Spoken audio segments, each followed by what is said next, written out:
Okay, well, we'll talk to you later. Goodbye. Goodbye.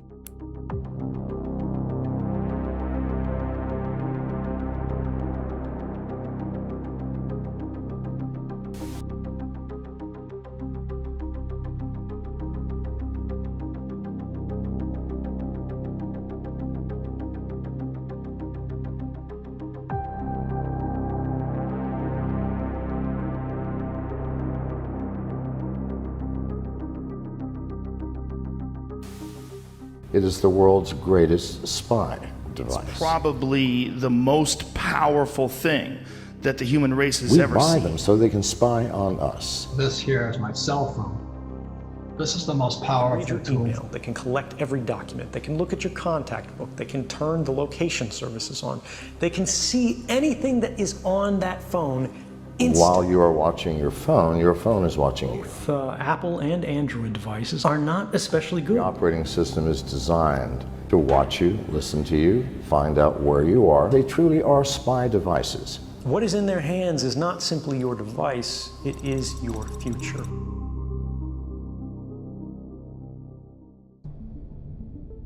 They come in all shapes and sizes. Some people are unable to live without them, considering them as indispensable as electricity or running water.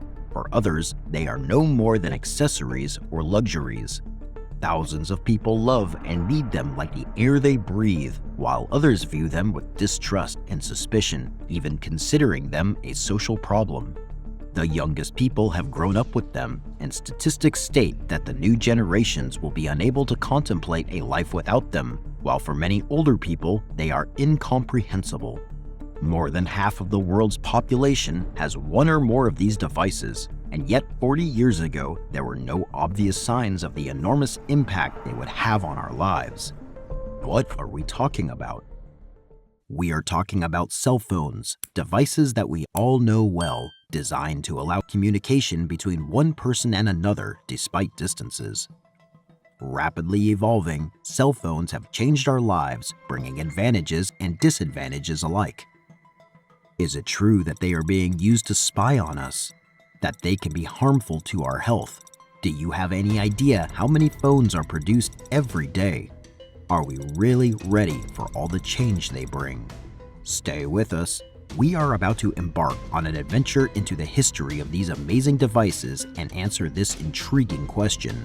Are we being spied on?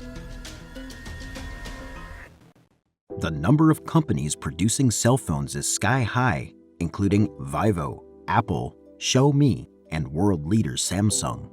Few industries grow so fast. For example, the Chinese brand Realme, number 6 in the global cell phone industry, experienced one of the highest increases in the past year, 2021, with more than 15 million shipments and an increase of 135.1% year-on-year. There are currently over 7,700,000,000 cell phone subscriptions in the world, which, on a planet with an estimated 7,400,000,000 people, reveals that there are, in effect, more cell phones than humans in the world. A telephone today has a power, access to information, and processing capacity that NASA could only dream of 30 years ago, yet few of us have any idea of how they work and their exciting history. It's hard to find anything that has evolved faster than the cell phone. They are the most widespread devices in the world, and although it is hard to imagine a world without cell phones, the idea is not as novel as their manufacture. The first antecedent, the landline telephone, came from the Italian Antonio Meucci, who in 1854 invented the telephony, a device that allowed him to connect his voice from the first floor of his house to the upper floor, but which he was unable to patent before his death. The telephone was created by the Scotsman Alexander Graham Bell and patented in January 1876. Originally, it was a sort of more sophisticated version of those home telephones that are made by joining two glasses by means of a wire as it linked, by means of electric lines, the telephones from one user to another.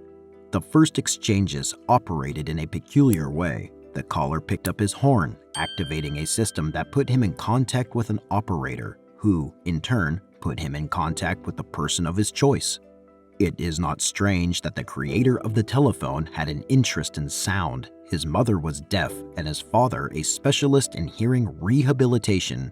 But if it is interesting to mention that the first automatic telephone exchange without operators was born of a funeral undertaker in 1889 named Alman S. Strauger. There were important milestones in the journey from landline to cell phone, such as the creation of the line between Boston and New York and long-distance calls, the invention of the thetophone used to listen to comic opera, music, news, or other innovations in theaters in New York, Boston, Philadelphia, or even Paris, where it was an overwhelming success, or the creation of the public telephone paid with coins.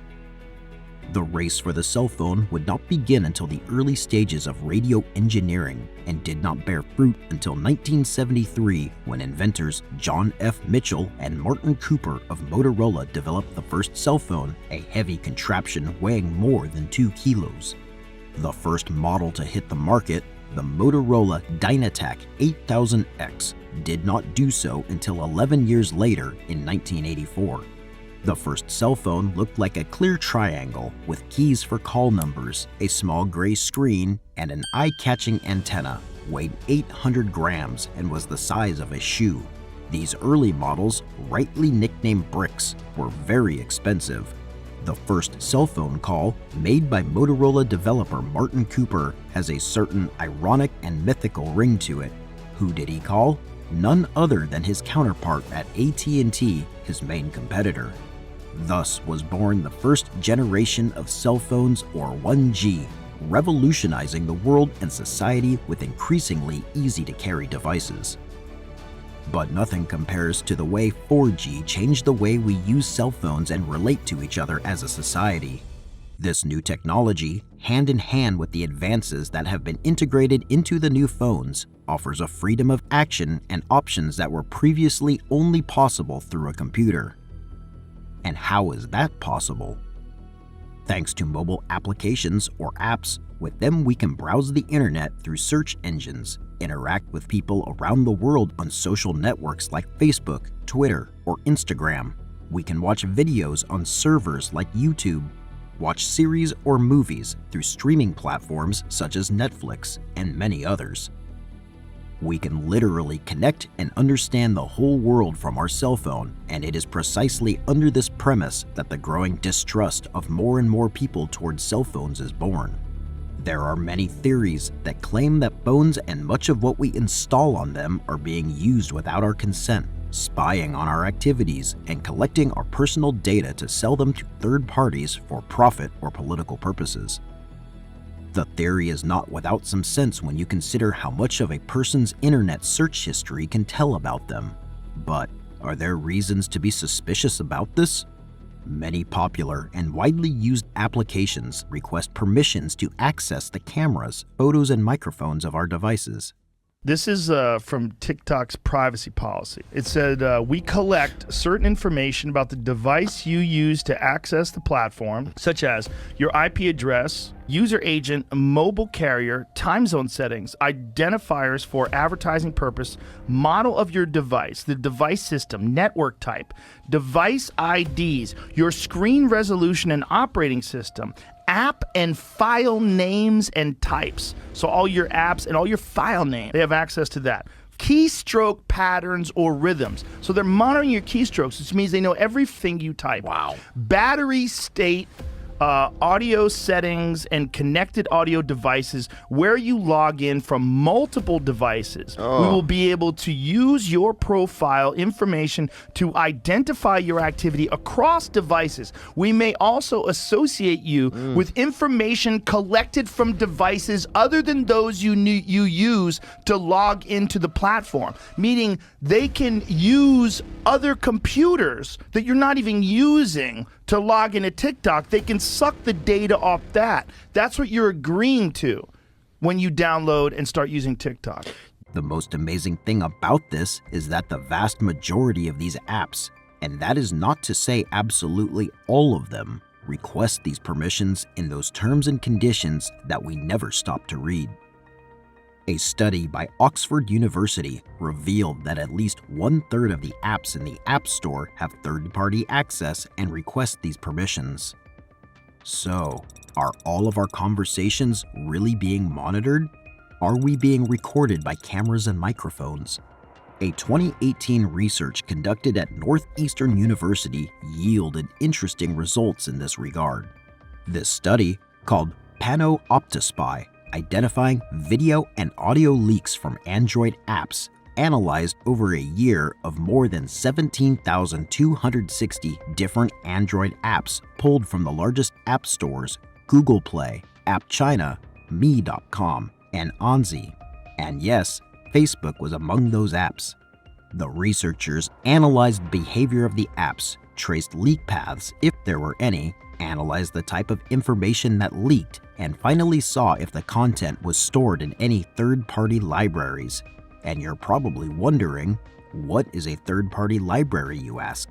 It is a virtual space where app data is stored, which must be stored somewhere considering the amount of information an app can produce.